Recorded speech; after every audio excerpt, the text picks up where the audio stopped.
leef ons in 'n wêreld waar ons die aanslae het wat daar is? Ek lees nou die dag in Openbaring 12, waar Johannes hierdie visie het van Openbaring 12 vers 11 sê hy sê hulle die vyand oorwin deur die bloed van die lam en deur die woord van hulle getuienis. Hy sê hulle het hulle eie lewens nie lief gehad tot die dood toe nie. En dan in vers 12 maak hy hierdie stelling en hy sê ek het gesien hoe dat die duiwel uit die hemel uit neerkom en hoe dat hy aarde toe gekom het en hy is kwaad. Hy het afgekom aarde toe en hy is kwaad. En hy kom verwoesting saai want hy weet sy tyd is min. Ouens, hoe gaan ek en jy staande bly wanneer ons met 'n vyand wat soos 'n brullende leeu onder ons beweeg om te kyk wie hy kan verskeer, wie hy aan flarde kan ruk? Sê, Jesus, dit klink aan hom maar baie dramaties. Is dit? Sê gou 'n bietjie vir ons, hoe lyk baie van ons se lewens? Hoe lyk die mense saam met wie jy beweeg, saam met wie jy werk? Hoeveel mense se lewens is nie in krisis nie? Is nie in ellende nie? Wat is dit anders as hy? Wat soos 'n brullende leeu rondloop om te kyk wie hy kan verskeer. En daai is 'n aanhaling in 1 Petrus 5. Wat sê, wees nigter en wakker, want die vyand loop rond soos 'n brullende leeu. Dis ouens, en ek het al mense gehoor wat met baie slim argumente kom van ja, die duiwel se tande is getrek. Jesus papie, wil ek vir jou sê, hy kry baie reg net op sy gums. Sê simpel goed partykeer. Ek dink dit klink baie geestelik. Kom ek jou sê, ons vyand is 'n mensemoordenaar. He is out to get you. Vir die van ons wat by Christus is, wil hy sy bes probeer om ons terug te sleep in die koninkryk van duisternis. Hy wil jou terugsleep waar jy vandaan kom. He is a bad loser. So sy tande is very much daar, ouens. Soos hy kwaad is vir ons, dat hy weet sy tyd is kort. En hy is so besig om onder ons, om verwoesting te saai. Hoe gaan ek en jy staande bly? Ek weet vir 'n feit, I cannot lean on my own understanding. So wat het ons? Wat het ons as gelowiges, as die kerk, wat het ons gekry? Die Heilige Gees. Dis hoekom ek vir julle die Heilige Gees gestuur het. Hy gaan julle bekragtig. Hy gaan julle leer, hy gaan julle lei. Hy gaan vir jou sê, gaan links, gaan regs. Hy gaan jou lei in die spore van geregtigheid. Die Heilige Gees gaan jou herinner aan alles wat Jesus ons kom leer het. Tye wat jy nie kan onthou wat in die Bybel staan nie. Tye wat jy nie weet wat om te sê nie, hoe om te reageer nie. Dan gaan jy die stem van die Heilige Gees hoor wat vir jou sê, raak rustig. Jy gaan hoor die Heilige Gees vir jou sê, jy beweeg nie nou nie. Jy gaan hoor hy vir jou sê, jy maak nie nou daai transaksie nie. Jy gaan hoor hy vir jou sê, hierdie verhouding wat jy nou in is nie van my af nie. Jy gaan hoor hoe hy vir jou sê, hier maak ek 'n deur vir jou oop. Jy gaan hoor hoe hy vir jou sê, dis reg, gaan vat daai nuwe job. Maar jy moet by hom hoor.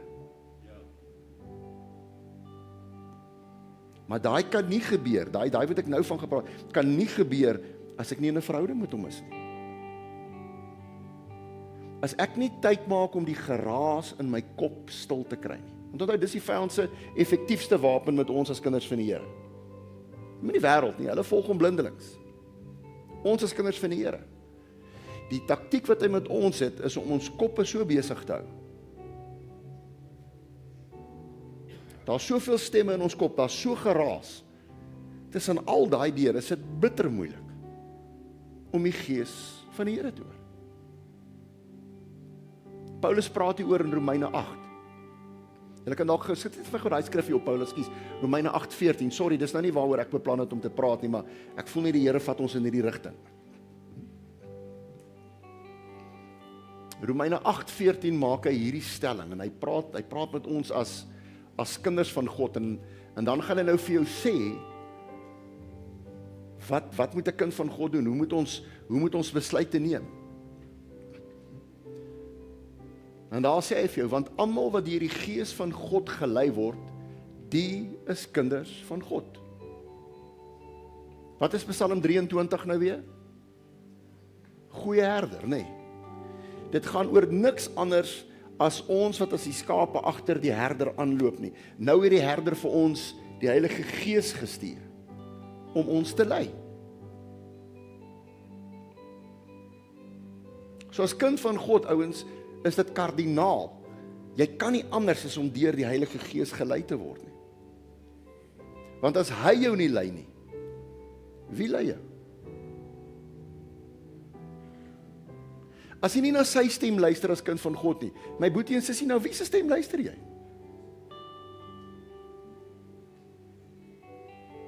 As jy hom nie ken in al jou besluitneming nie, vertel gou vir my, hoe kwalifiseer jy jou besluite? Op grond van wat baseer jy die besluite wat jy elke dag vir jou lewe maak? As jy nie deur die Gees van God gelei word nie.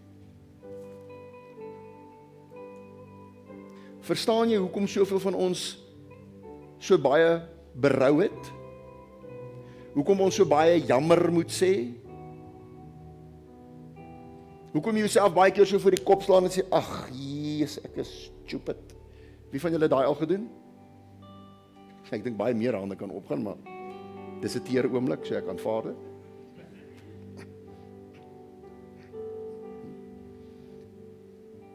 So hoe gebeur dit? Hoe gebeur dit dat ek deur die Gees van God gelei word? Ek praat die afgelope weke met ek het 'n paar boeties wat ek sien, wat ek bietjie disipelskap mee het en wat ek bietjie mee tyd saam spandeer. En van hierdie broers van my worstel so nou en dan met hierdie Christen lewe, om aan die brand te bly en om naby aan die Here te bly en om gehoorsaam en getrou te bly. En ek sit en praat met hulle en ek sê vir hulle weer eens, wat het Jesus ons kom leer? Die Heilige Gees gaan jou herinner wat het hy jou kom leer. En hy sê vir ons, waar begin hierdie ding? Paulus, sit vir my op Matteus 6 vers 6. Dis nou donker, so baie van julle gaan nie in hulle Bybel sien nie, en dis hoekom ek nou maar net so vra dat sy gou vir ons hier opsit. Waar begin hierdie ding?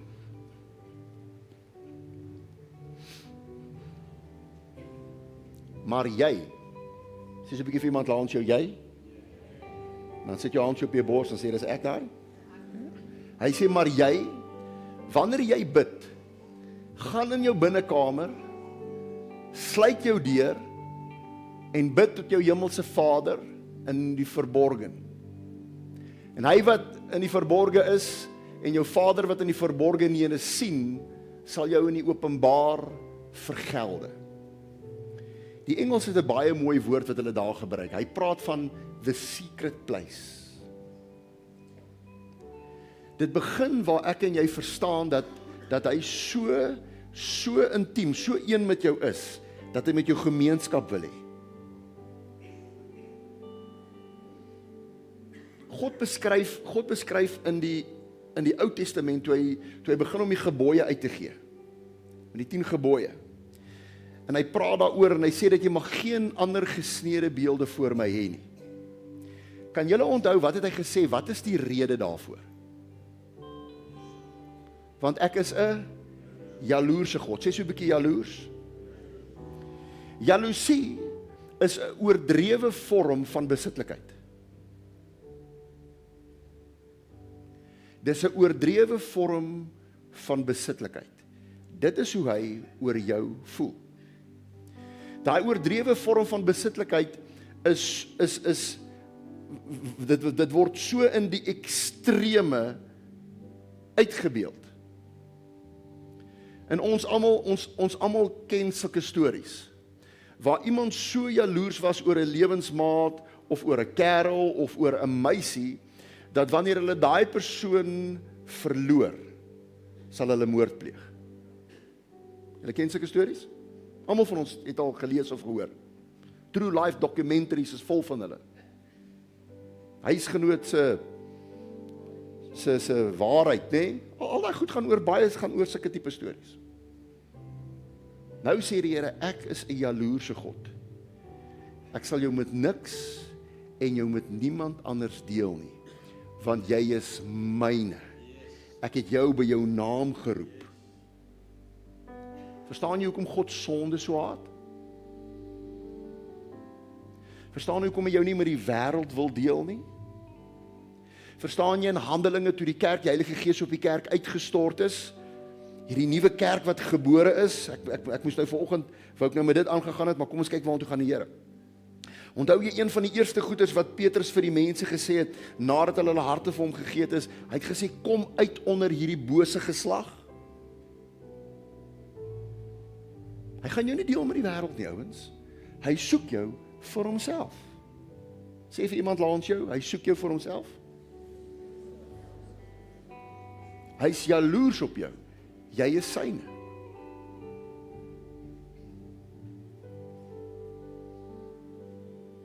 Nou kom hy en hy sê, as jy bid, dan soek ek jou in hierdie geheime plek. Secret place. Nou die aand van ons jong mense gesê, onthou julle toe ons kinders was, het baie van ons sulke bendes gehad. Wie van julle het bendes gehad? Op skool, nê? Julle ons bendes die snaakse name gegee, nê? Gemaskerde sobbene of iets. Maar baie keer het jy so 'n bende huis gehad. So 'n tipiese trompie op steroids gewees, nê? Onthou julle trompie. So 'n bende huis gehad. En dis net julle handjie vol wat daar by mekaar kom. Maar elke keer as jy daar aankom, dan moet jy 'n wagwoord gee. Onthou julle? Dis maar dof as jy kinders is, nie. Wat is die wagwoord? Dan moet jy nou die ding sê. Jy weet as jy chommy, jy ken hom.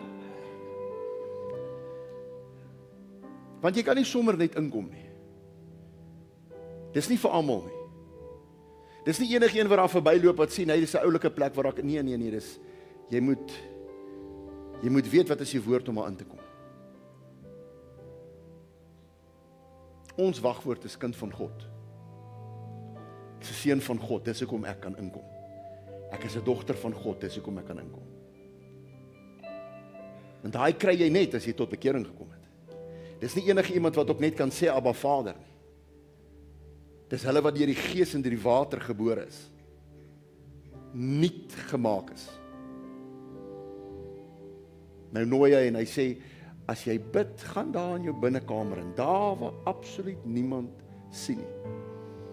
En die van ons is nou almal groot mense en almal van ons weet hoekom wanneer dit by intimiteit kom, dit belangrik is dat daar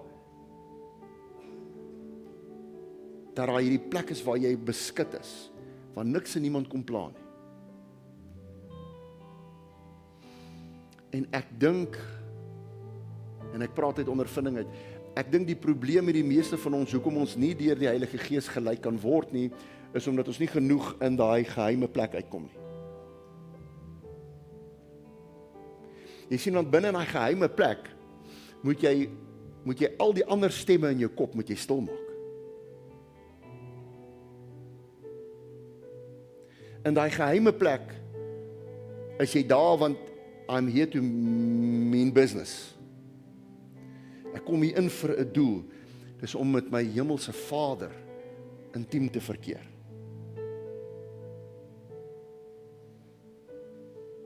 En die vyand kan dit nie bekostig nie. Hy kan nie bekostig dat die stemme van die wêreld, die geroep, die geraas, die druk, die passies, die drome, al daai goeters wat in ons kop spoel. Hy kan nie bekostig dat jy daai goeters stil maak om in die rus van die Here te kom nie.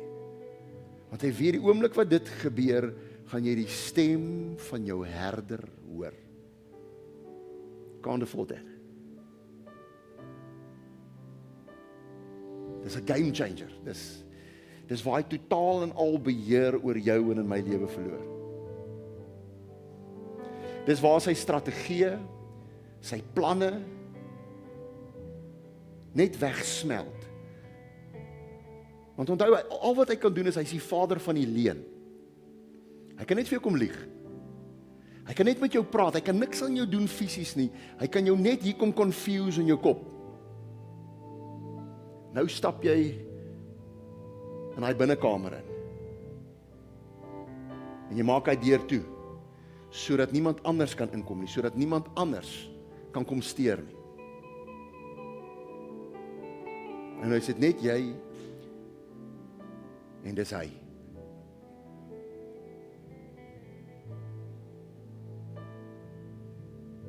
En ek wonder hoeveel van ons doen daai ding wat Jesus ons geleer het.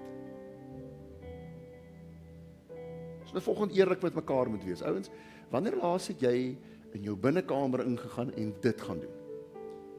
Daar's 'n rede hoekom Jesus dit vir ons moes gesê het. Daar moes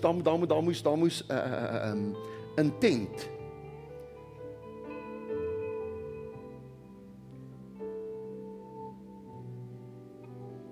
Want as ek die skrif lees en ek sien Jesus se lewe, dan sien ek hoe gereeld het hy tyd gemaak om weg te kom van al sy verantwoordelikhede. En onthou, ons almal sê baie, ek is besig. Weet nie of julle ook so is nie, nee. Ons almal is besig. Ons het al 'n ruk terug gepraat oor daai Engelse woord busy. Die akronieme vir dit is being under Satan's yoke, busy. Ons almal, as mense jou bel en vra hoe gaan dit, wat is jou antwoord gewoonlik? Ek is besig. Ek is besig.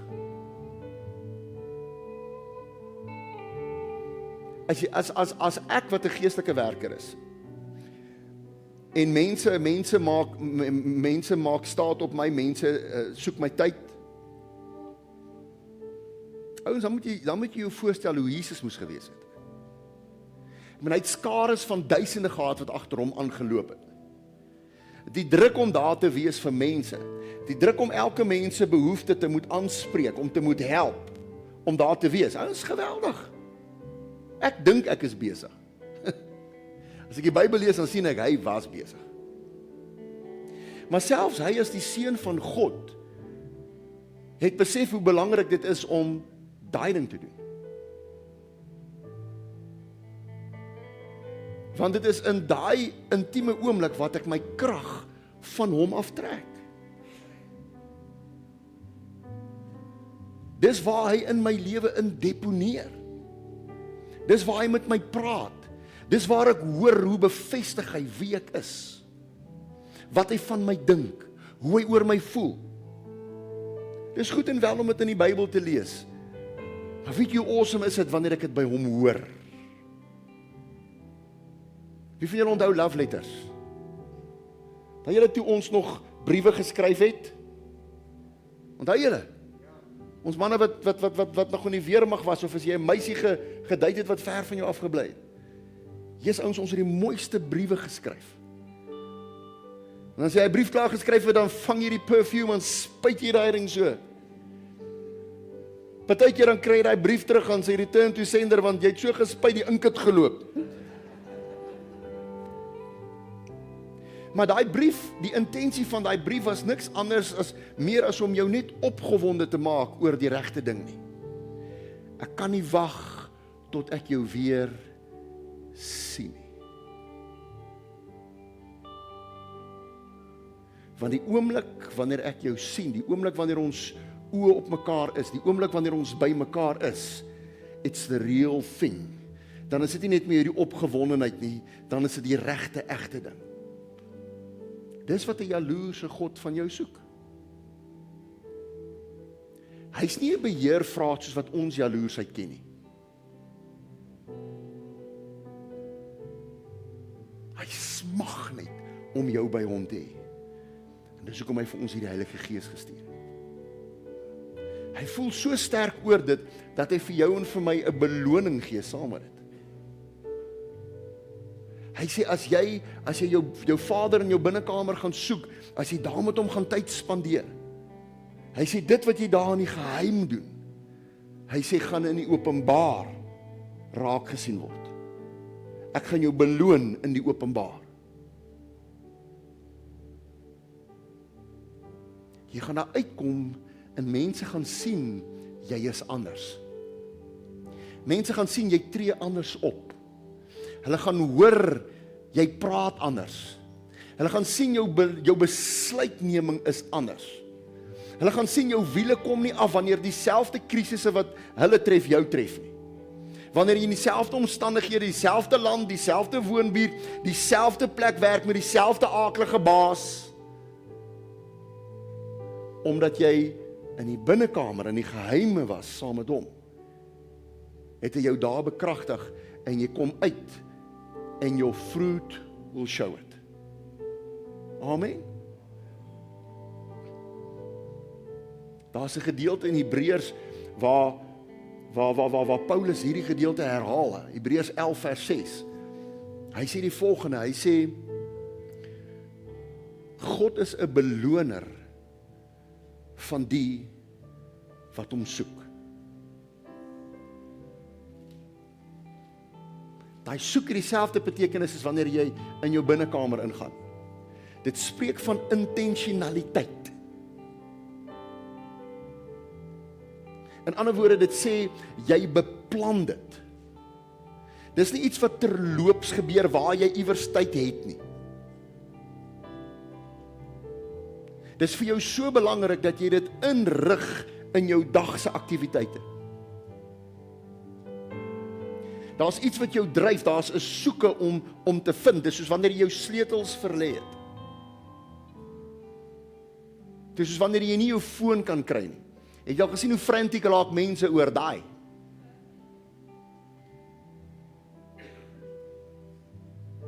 Nou sê hy presies dieselfde, hy sê, as ons daai houding het, hy sê, dan moet ons glo, hy is, en hy is 'n beloner van die wat hom soek. Jesus het ons hierdie ding geleer in die evangelies.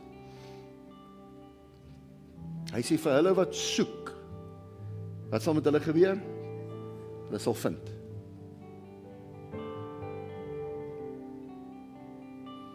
Ek hoor baie kinders van die Here, wat vir my sê, Dion, ek hoor nie die Here nie. Ek sukkel om met hom te connect. Ek hoor nie sy stem nie. Daar is jou probleem. Met wat se intentionaliteit en met wat se intensie soek jy hom? Ons soek is gewoonlik net so vinnige drive-through benadering. Nee? As jy honger is, dan skiet jy gou Burger King toe, jy steep haar deur die drive-through, man, tjoef tjaf. Blankoesen is nog nie so op standaard nie, daar wag jy 'n halfuur vir 'n order, maar ons gee hulle kans, hulle is nog op pad. Maar ons idee van dit is kits, dis vinnig, dis gou, dan het ek die ding en dan kan my honger gestil word. Maar jy kan nie daai maaltyd kan jy nie vergelyk met wanneer jy 'n Dinsdag aand 'n date night by Hazar Grill het nie. Jesus manne, wie het julle vrouens al soontoe gevat? Kan ek jou hande sien? Wat's fout met die res van julle? Nee man, julle moet regkom man. Kom nou. Dit is special. As dit jou gaan motiveer. Ouens, as jy daar insak, nee, dan voel jy die atmosfeer is anders. Onthou jy? Die ligte is so bietjie dimmer. Musiek speel mooi. Almal wat by hulle tafeltjie sit, is almal so by mekaar. Hulle koekeloer mekaar so diep in die oë. Jy hoor teerwoorde. Dis 'n sagte atmosfeer. As jy soontoe gaan, ouens, gaan jy nie in net vir 15 minute eet en jy's op en jy's weg nie. Jy sit en chat. Hy waitress irriteer jou hier na die eerste halfuur as hy weer kom vra wat gaan ons order. Ek sê, wag. Is besig hier met 'n ander menu, papi.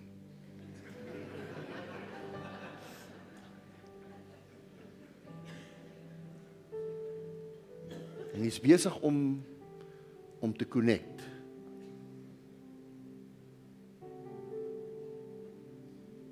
En dan soos wat daai aand aangaan, het jy jou maaltyd. En jy's ouens, wanneer hulle daai kos voor jou kom, is dit gewoonlik, ek wil nou nie namens hulle praat nie, maar kom ek jou sê, dit proe baie keer vir my soos Michelin star standaard. Yes, ek eet lekker, hy voedsaam, dit smaak lekker. Ek meen, net omdat die atmosfeer ook reg is, alles is net lekkerder. En ons spandeer baie keer 2-3 ure in daai tipe restaurant, en jy stap daar uit, en jy voel vervuld. Nie omdat my maag vol kos is nie, maar omdat ek en Karen op 'n manier geconnect het. En natuurlik is daar ook 'n stukkie pudding wat saam met dit kom, maar nou ja. Party van julle gaan dit ook nie eens Dinsdag vang. Maar dis ons probleem. We see God and the Holy Spirit as a drive-through. Hy wil hê jy moet moeite doen om by hom uit te kom, om te kom soek. Beplan hom in jou dag in, beplan hom in jou lewe in. Nie omdat hy nommer 1 is nie, maar omdat hy jou lewe is. Amen. Vis in die water. It's because he's my life. En dis hoekom tye soos hierdie verskriklik belangrik is, ouens, want hierdie bymekaarkomste help ons, vir die veral van ons wat se lewens besig is. Vir die van ons wat se koppe besig is deur die week. En ek ken julle mos, ek sit in dieselfde situasie. Die ritme en die tempo van ons lewens is so, ons word aangejaag. Ons word nie gelei nie, ons word gejaag. Dat baie min van ons die tyd het om hierdie te kan doen wat vanoggend hier gebeur. Daar's geweldige krag in stilte. Daar's geweldige krag om hierdie teere oomblikke te ervaar, want vir baie van julle is dit die enigste tye wat julle het. En dan jaag jou vlees jou nog op om te sê, hoor, julle moet klaarmaak. Ons moet klaar kry, want daar's weer iets wat wag. Daar's weer 'n plek om na toe te gaan, daar's weer 'n ding wat moet gebeur. Vir baie van julle, 1 keer in 7 dae, het jy 1 uur en 'n half, dalk 2 ure, wat jy moet kom verfris, wat jy moet kos kry, wat eintlik iets is wat elke dag met ons moet gebeur. En dit is hoekom ek wil net hierdie oomblik gee vir jou. Dawid praat hier van in Psalm 91. Laaste dan sy klaar met dit. Sit gou vir ons hy Psalm 91 op, Paula, asseblief.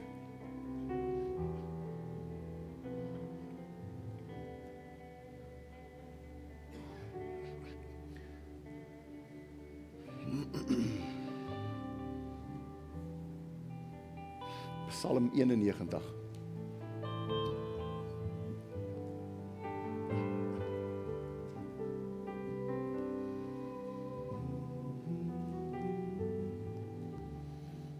Hy wat in die skuilplek van die Allerhoogste sit. Die Engelse vertaling sê, he who sits in the secret place of the Most High. Weet jy waar is die secret place?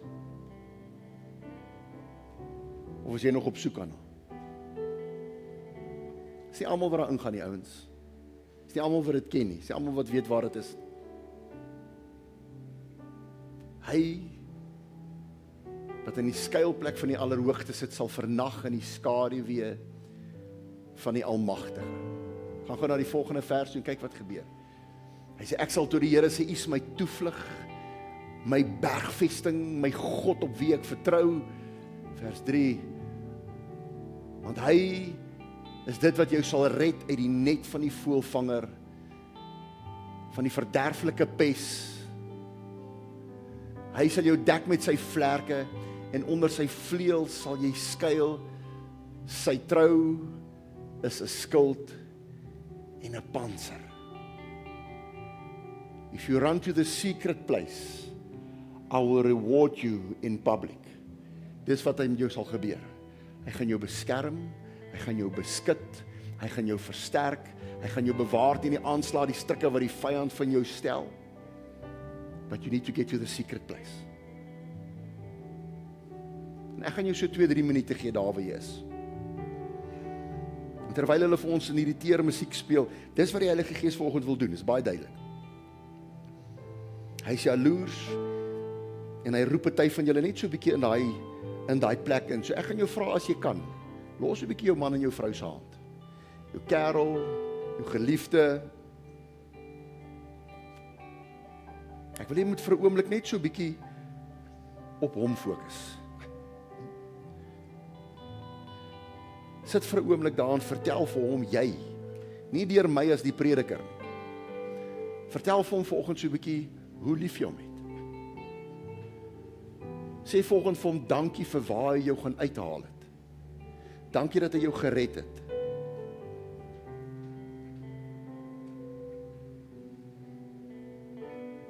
Vat net so 'n bietjie tyd ouens in hier tussen ons. Connect so 'n bietjie met